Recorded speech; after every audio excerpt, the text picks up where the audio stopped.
All right, so we're going to actually have this recorded also, so if anyone's not here and they want to watch it, it'll be online. So Florida laws, I'm going to talk about something first, and Tom will like this one. If you don't know by now, at the end of this conference, we have a GoFundMe page for our JOPEC. Florida and Jersey have similar needs of running a PAC in order to stop providers from using wrong determinations for their designation, for patient access, for better care, and it takes money. So I have in my pocket a check, and I'm not even practicing in Jersey anymore. We just made out to JOPEC, our fund. So I think everybody should go to the GoFundMe page or do what I do, because I don't know electronics shit. I just write checks. And if it's even $100, it's going to really help, because they have to really go down to Trenton and they have to fight for keeping our profession solvent.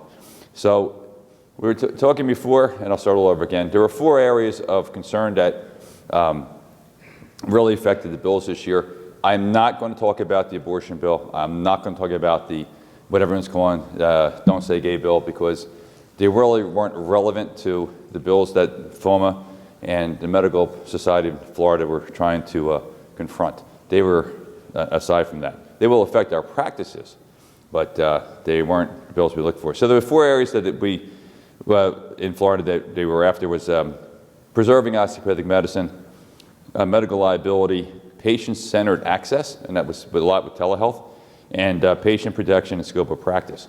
And FOMA was very successful in supporting or having defeated a lot of these bills.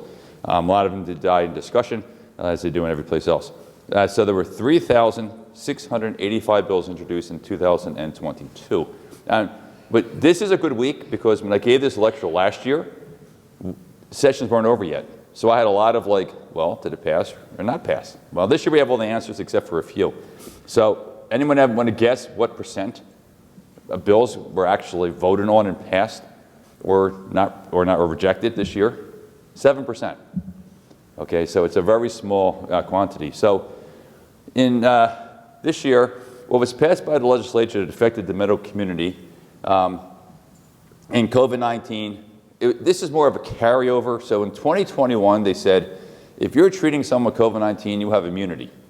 Okay, you really can't be, unless you do something really out of the ordinary. But if you're doing reasonable standard of care and you're not being negligent, you're not going to be held accountable for anything that happens to the COVID-19 patient. So they expanded this for liability protection up till, I think, the end of 2023, actually. So we're going to go another year and a half, because COVID's really not over yet, where they have this protection for all providers. So DeSantis signed into law. It extends the application period of the liability protections, making them applicable to claims before June 1st, 2023. And so the net result is liability protection for another 14 months out through June of 2023. So FOMA did support that, and it was passed through legislation. Emergency care for minors. And there was a bill that came out in 21, which we discussed last year, that basically said that you don't have to have parental consent if it's a true hospital emergency. Said if you had to treat that patient now and you couldn't reach a guardian or a parent, you could proceed with medical care.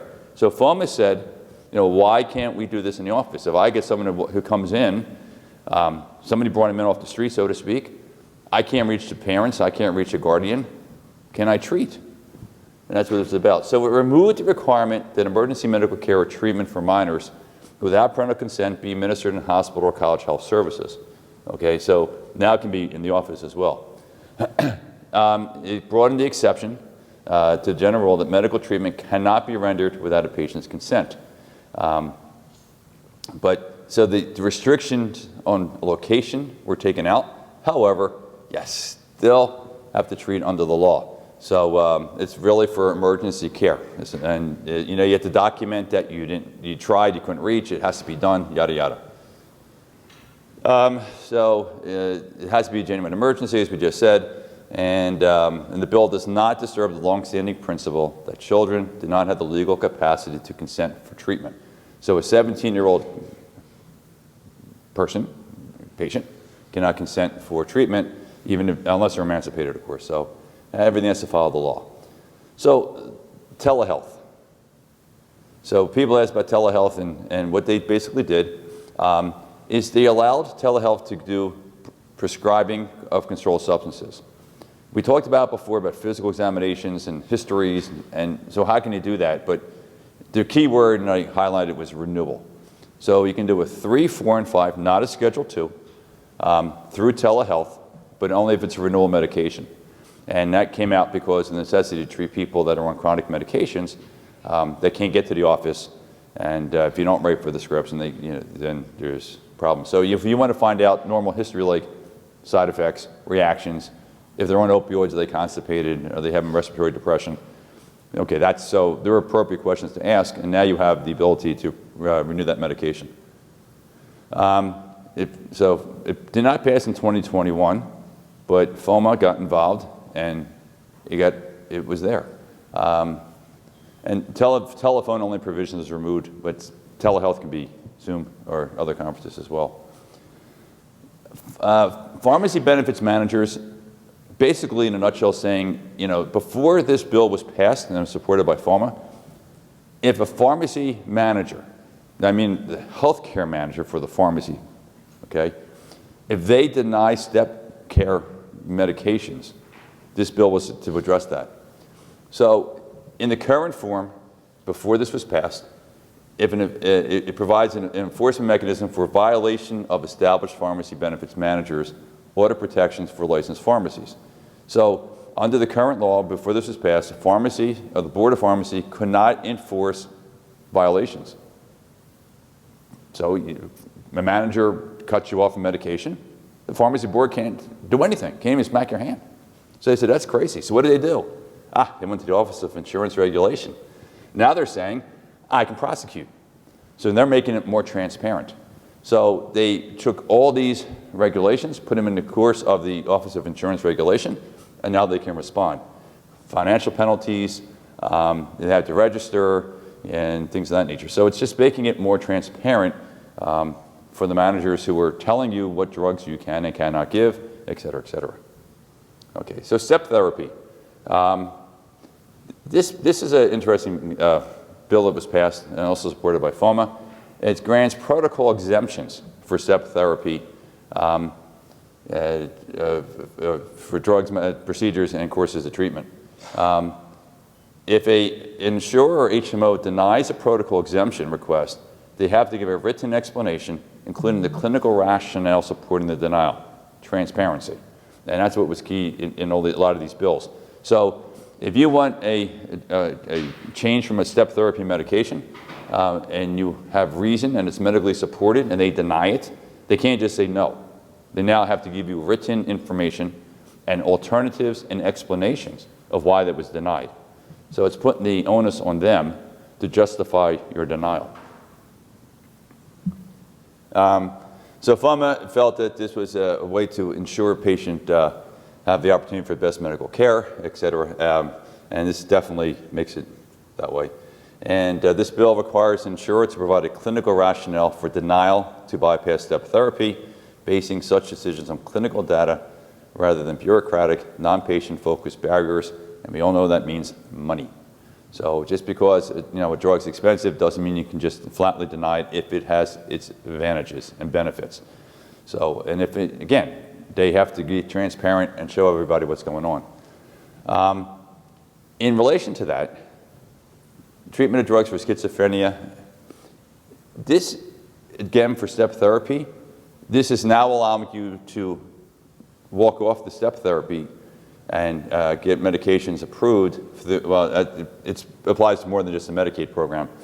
So it's an exemption from step therapy, prior authorization from the Medicaid patients. So it authorizes the approval of drug products or certain medications prescribed for the treatment of schizophrenia or schizotypal or delusional disorders for Medicaid patients who have not met the step therapy prior authorization criteria when the drug or certain medication meets specific criteria. If you have a patient who falls outside the realms of drug A and you want to go to B, you have the right to submit that information, but you had to have clinical reasoning of why it should be approved. So it's just allowing your patients in Medicaid to step outside the normal step therapy if indicated. Under the measure, prior authorization for the medication must have previously been granted and dispensed to the patient in the previous 12 months to qualify for the exemption. So it was proven, it was tried. You put them on the step therapy medication, it didn't work. The indications for the medication were X, Y, Z. I need you to put them back on it. And that's what they're saying. Before they said no. Now they're saying you can. In practice, the pharmacy benefit, you can just read that on your own. Again, if there is a written documentation that is medically indicated, that's what they really want to see. Vaccines. I thought this is kind of weird, but FOMA really only monitors this one. They didn't have a pro or con. What allowing vaccinations to be is now you can be a pharmacy tech and administer vaccinations to kids, I believe, over the age of 2 and to adults. And there's a limitation on the vaccines, which we're allowed to administer. So these are techs who've had virtually no real medical training. They're not nurses, but yet now they're going to go through this quick course on how to administer vaccines, and I hope they're trained on what to look for. They have to be supervised, but nonetheless, they'll become certified before administering anything. Well, I don't know what that really means because their courses are really short. And then they have to do 6 hours every 2 years of continuing education.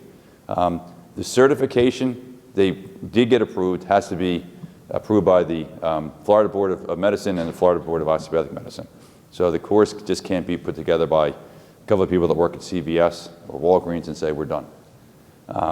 So it's 6 hours of immunization-related training, safe and effective vaccines, allergies, et cetera. But that's it, 6 hours. The nurses do more than 6 hours. I'm not sure what the pharmacy, and I couldn't find this information out readily, is what a pharmacist gets trained on how to give injections, because they're the ones who have to oversee all this. But that's it, 6 hours, and then 2 hours every 2 years. Question, we were talking about this before, is do they really need to get certified? I mean, yeah, and the answer is yes. But we'll see how that goes. So the supervision ratio changed up to 5, which I just said. So, it's going to be like a production line, and that's what it's going to come down to. Taking away from family practice, primary care, yeah, it is. It's so easy to walk across the street to CVS. You just walk up and get a vaccination. You don't need an appointment for most vaccines. And they take your insurance gladly, and they give you a little Band-Aid that says Walgreens on it, and you walk out the door. Yeah, you have a question? Are they going to track complications? Yes. They got to be reported. Vaccine-related complication, it's been from a pharmacy. They have to report them by law. But the problem comes in is if they occur, an hour later, delayed reaction for, the pharmacy may not even hear about it. So, but if it happens in their office, yes. Better question is how many of these are really following protocols, like for the COVID vaccine? They give the injection, you're supposed to watch them for 15 minutes. Are they? And how are they watching? They taking a blood pressure, they taking I don't even know how to use a stethoscope. So, yeah, they do it with that automatic machine. You put your arm in and gives you a false reading, but that's not exactly good medicine. There was some kind of a ICD-10 code for where they received treatment. No, not that I'm aware of, because it's a group charge. So you're charging for the vaccine in that setting. You don't really have a encounter with the patient other than administering the vaccine. But when I see them in the office for a cellulitis at the site, I don't think there's a code I can link to say this was from a pharmacy. No, I don't believe there was either. Steve, Steve's not here. He would know everything about that. I don't know. Anybody from the board here? They were in the back, but they're not here. We'll try to find out for you, but I don't have an answer. All right. So drug-related overdose prevention. This is, it's all basically talking about Narcan. And what it's allowing to do is that emergency administer Narcan via auto-inject or nasal. can be given by people that aren't certified providers. Before, you could be a police officer. If you had training, you can get it, EMTs. But now it can be done even in schools as far as being able to administer. So the bill amends the original bill to require hospital emergency departments and urgent cares to report the treatment of actual or suspected overdose victims treated at those facilities who were not transported by an ambulance. So if you have a person that comes in off the street and they got Narcan, you have to now report that because they're tracking overdoses in the state. It's still a huge problem down there, especially with fentanyl. So that's when, so now the bill mandates that if a patient comes to the hospital via non-ambulance or EMT sources, they have to be reported. So emergency opioid antagonists are now considered part of the substance abuse program, so they have to be educated on that. So you're talking about physicians, nurses, everyone has to be well-versed on the use of Narcan, which obviously in our professions is well known, but teachers, outliers, even people that maybe work in the movie theater have to know about Narcan if they're going to use it. So now it's part of the program. And the big difference in this bill, or the big addition to this bill, was the use in schools. I guess, there must be still a lot of drug problems in junior high school and high school. And now you can have naloxone on premise, and there's immunity for administration if it's someone who's gone through the proper training. So a school nurse or a school teacher can actually go ahead and administer Narcan without the fear of being sued. Okay, so these are the bills that got passed, were supported by FOMA or monitored by FOMA. Now these are the ones that didn't pass and weren't adopted by the legislature, and a lot of these were successfully opposed. This is when I say that you need your PAC, whether it be Joe PAC or whether it be FOMA. You need to support them because if they don't have the money to go in front of congressmen or representatives of the House and Senate for the state, these bills are going to get overwhelmingly passed, and we're going to be further up a creek without a paddle. So this is something that's been going on for years. I brought this up 2 years ago. I brought it up last year. The same pain in the ass. I'm sorry, Representative Roach. He keeps bringing up this bill that you can sue for your kids suffering. Now, understand in Florida, most of you know, I hope, you do not need to have malpractice insurance. You need to have a $200,000 binder secured by a bank, and you have to have letters up in your office, and patients usually sign forms say, I do not have malpractice insurance. So, but some doctors do. So this bill is going to allow for you to sue for malpractice for pain and suffering in children, okay? So the fear factor was, all right, we now just gave these plaintiff attorneys who run around with the sign to say, car accident, 1-800-411-PAIN. That's my favorite one. It's from an attorney, not even from a doctor's office. They're going to go after these cases because you have parents that are going to say, my kid's suffering with pains, and they're not even testifying, it's all the parents. Okay, he's got mental anguish. He doesn't sleep at night. They're going to start suing. So this died in Rules Committee, which is thankful, but FOMA actually went ahead and worked a lot with this bill. So the reason they got denied is this, as I explained, they're worried about medical malpractice going up, especially when it's a contingency fee basis. And it was just going to really escalate the amount of wasted money, and not only that, wasted time in the court system. So this was not there. Anesthesiologist assistants, this was also knocked down. So the proposed legislation would have modified the definition of direct supervision. Okay, so I'm an anesthesiologist, board certified, and if I have a nurse anesthetist, I have to be on premise by law for them to administer anesthesia. This bill was going to take that away and said I have to be available for supervision. So, so they got nixed. So again, they were taking away from the word present to available. Not good for the patient care. And I tell you, when I speak with anesthetists, they don't want these things passed. Because if they wanted to have that responsibility, they would have gone to medical school. They've all told me the same thing. They're very happy making their nice salary. They work 7 to 3 or whatever. They go home. They don't want this aggravation. They don't want to have to be sued. They want a supervising physician on premise. And again, if there's a complication and there's no physician, what are they going to do? Call 911, that's your only option. You know, so a lot of these bills are, I think, are really introduced by higher ups in the organization for prestige. Oh, I had that bill passed. I sponsored that bill. Not realizing that a lot of their people don't want it. Okay, autonomous practice, opposed. This is huge in Jersey, guys. This is why your PAC's so important.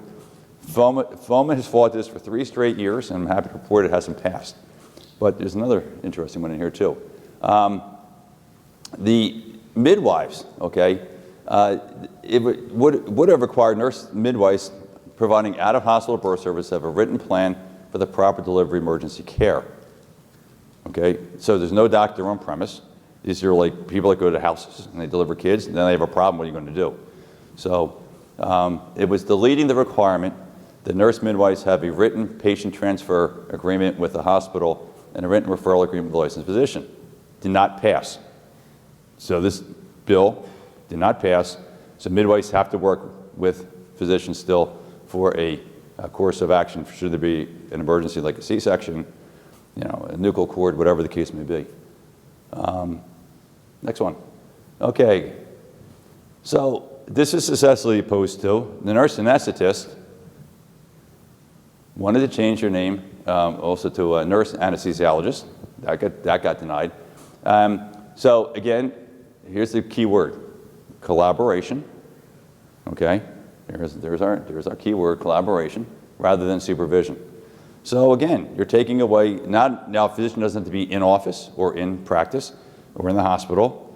They could be home, still supervising, but now they're, you know, they can be taken out even further. So I don't want the word collaboration in this case, but that's, so this was denied, so we're all good. Next one, prescriptive authority. Again, it was successfully opposed. It would allow psychologists, Psych D, PhD, to administer, prescribe, discontinue, and distribute prescription medications, including controlled substances. I don't think they had pharmacology. It's not part of their course curriculum. Certainly haven't had anatomy or physiology, unless they took it in undergrad, which would basically have been non-human. But you're going to allow psychologists to do. They did this with optometrists, and optometrists got it passed in Jersey and other states as well. But psychologists have been fighting for this for years. Yeah, they can use certain eye drops and medications for myopia and things, but or pressures. But psychologists, with no, absolutely no, at least they had medical background. These guys have no medical background, really, except what they study. Anyway, it wasn't passed. Medical specialty designations. This is, if you take a goal, so the APNs or the DNPs wanted to have the ability to call himself doctor and wanted to be able to have independent practices. Independent practice did not pass. So now you say, let's take another avenue. Let's have distinctions. Okay, so I'm an APN and I'm going to call myself a clinical cardiologist. Can't do that. Failed. Okay, so only medical providers, DO or MDs, are allowed to call themselves clinical specialists in whatever field it is: family practice, pediatrics, cardiology, whatever. So, and they made it, and it's interesting, it was grounds for discipline. So FOMA got involved, okay, and they wanted to make sure that anyone who had distinction or specialty criteria before the merger with ACGME was included in the bill. They fought for us, because all those guys over here have been certified for 30 years. We would have been excluded because we weren't ACGME necessarily certified. AOA certified, but not ACGME.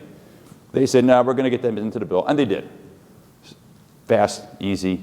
But then we have some other wonderful people who watered down the language so much so that it really made no sense, and it got lost in the rules again. So it fell apart in session the final week. It'll come back again next year. But the bottom line comes in is that people are always looking for ways to get what they want. So if they can't call themselves doctor without distinguishing that they're an APN or a DPN, Now they say, well, I'm going to call myself a clinical specialist, but they cannot do that. Okay, and that's all the bills. That's a untouched picture from my backyard. Any questions on the bills? Again, I didn't want to go over the really bad ones because they're too political, and I was able to file with a couple from last year. So this, remember, AROC 2023 is the same time week. We'll be done session again next year, so we can go over the bills that were successfully passed or not passed. And again, support your PAC, and we do have that GoFund page. And that concludes AROC 2023. Thank you, everybody.